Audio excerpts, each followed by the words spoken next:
All right, I don't want to waste any time today, so here's what we're talking about. We're talking about freelance writing portfolio sites. Do you have one? Does it look good? Is it up to date? Have you updated it in the last 2 months? If so, great. You're doing great. Congratulations. Keep it going. You don't need to watch the rest of this video. But if you're a freelance writer and you either don't have a freelance writing portfolio, or you haven't updated it recently, or you haven't been sharing it with potential clients because you're ashamed of the way it looks, then you're gonna wanna keep watching because this is one of the most overlooked yet easiest things to fix when it comes to freelance writing. This can be the difference between you getting clients and between you not getting clients. So you should probably get it right so that you get clients. That's what we're talking about today. So if you need some help with your freelance writing portfolio, if you need some help figuring out how to get clients, this is going to be a helpful video. Keep watching. By the way, if you don't know who I am, my name is Sean Ogle. I'm the founder of this thing here at Location Rebel, where for the last 14 years, I've been teaching people how to build freelance writing businesses. See all this gray hair?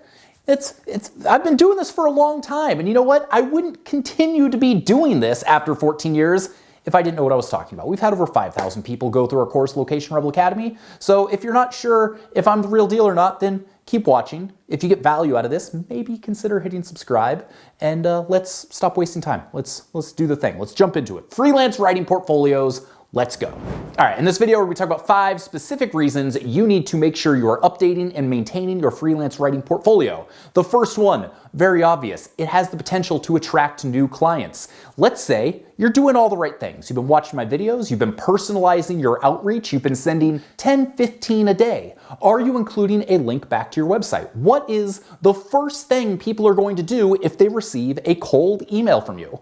Well, assuming you did a good enough job to get them to open it and get them to read it and not make them want to immediately hit the delete button, the first thing they're going to do is go look you up. Are you the real deal? If you provide a link to your portfolio website, which is going to have all of the things you would like them to see, it's going to make it that much easier for them to say, this guy's a pretty good writer. They seem to know what they're talking about. I'm going to hit reply. We're going to see if maybe we can work together. This sounds great.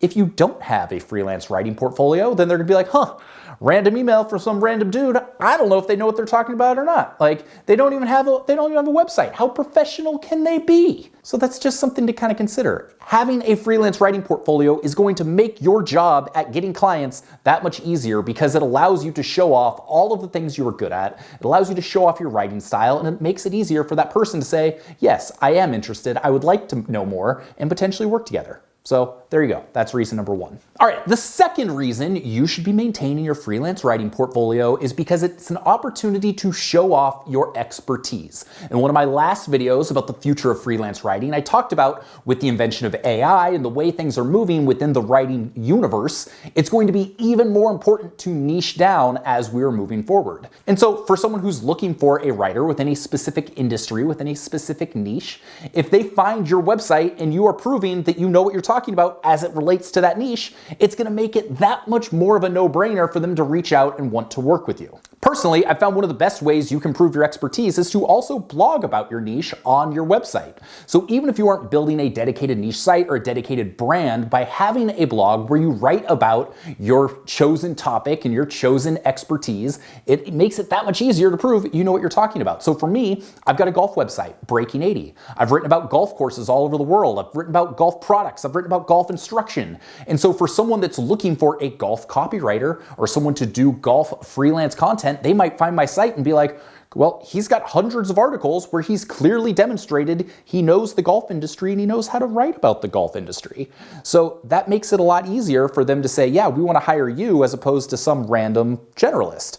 So think about what niche you are in, what industry you are in, and how can you establish that expertise on your portfolio site. Maybe you just start writing a weekly blog post about that industry. It's not necessarily that much extra work, but it makes it that much more likely that when your ideal client comes across your website, it makes it that much more likely that they're going to say, oh yeah, I'm interested. They seem to know what they're talking about. Let's talk to them more. Maybe we can work together. So as you might be noticing, everything we're kind of talking about today is all about taking that person who has no idea who you are and getting them to say, oh, they seem to know what they're talking about. I'm kind of interested. Let's get more information. Let's continue this conversation. And so by proving your expertise in a specific niche, it's making it that much more likely that potential client is going to want to learn more. The third reason you should make sure you are maintaining your freelance writing portfolio is because you want to highlight your best work. If you haven't touched your portfolio site in 5 years, what are the chances that you are highlighting your best work?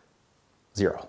Unless you literally haven't done any work in 5 years, in which case then you should maybe just start from scratch. Oftentimes people will say, well, how many samples should I have on my freelance portfolio site? I usually say at minimum 3 to 5, but you might have as many as 15 to 20. But you shouldn't just add more content for the sake of having more content. You want to make sure you're highlighting your best stuff, you're having diverse stuff, you're showing that you can write different types of articles, potentially in different types of niches, depending on who you are targeting, and you want to make sure that that is all up to date. When someone lands on your site, you want to put your best foot forward and you want to make it very clear, hey, I know what I'm talking about. I'm good at what I do. You want to work with me. It would be a privilege for you to work with me. And so that's what you want your portfolio site to convey. I also want to make sure that you keep this in mind, that every single word on your site is essentially your resume. So your about page, your headlines, even your contact page, every word you put on there, that is an opportunity to show yourself off. So don't just think about your sample articles, really think about your portfolio site as a whole and what you are putting on there and how that is going to come across to a potential client.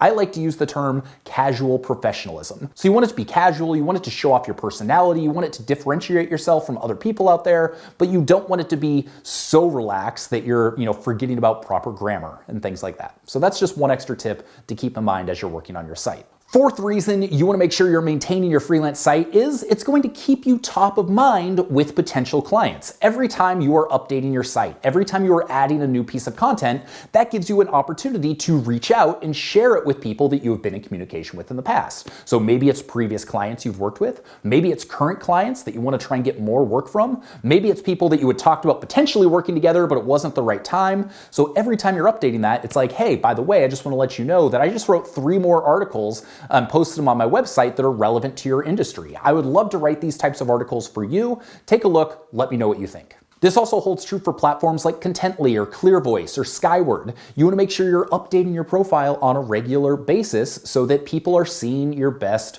work. This isn't a do it once, set it and forget it and move on. You want to make sure you're updating it and maintaining it because that is what is going to give you the edge over all those other people that haven't done that. So just keep that in mind as you are looking at your site, as you are thinking about building your portfolio site. Say to yourself, how can I update this and make sure I'm putting my best foot forward? And then how can I share this with people that could potentially be a good fit to work with me? And finally, the last reason you want to make sure you're updating your freelance writing portfolio is because you want to make sure you are showing off your most up-to-date skills. So maybe when you first got started, all you were is a generalist content writer. But then as you have done more work, as you have done more practice, as you've gotten better, you've become a persuasive copywriter. Maybe you've become an expert at writing email newsletters that convert. Maybe you've gotten great at writing sales pages. Maybe you've become a technical writer and you've gone deep in technical writing in a specific industry. There's a good chance that when you first started your career, you didn't do all of those things. And now that you do, that is a good opportunity to update your portfolio to reflect that. So when people do come across it, they say, oh, I thought they were just a freelance generalist, but clearly they know a lot more than I thought they did. They seem like they can do a lot of different types of writing as well as a lot of different types of marketing. So that's an opportunity for you to not only get more work, but to get higher paying work as well. So really what I'm trying to relay here is use your portfolio to sell yourself. Do not be bashful.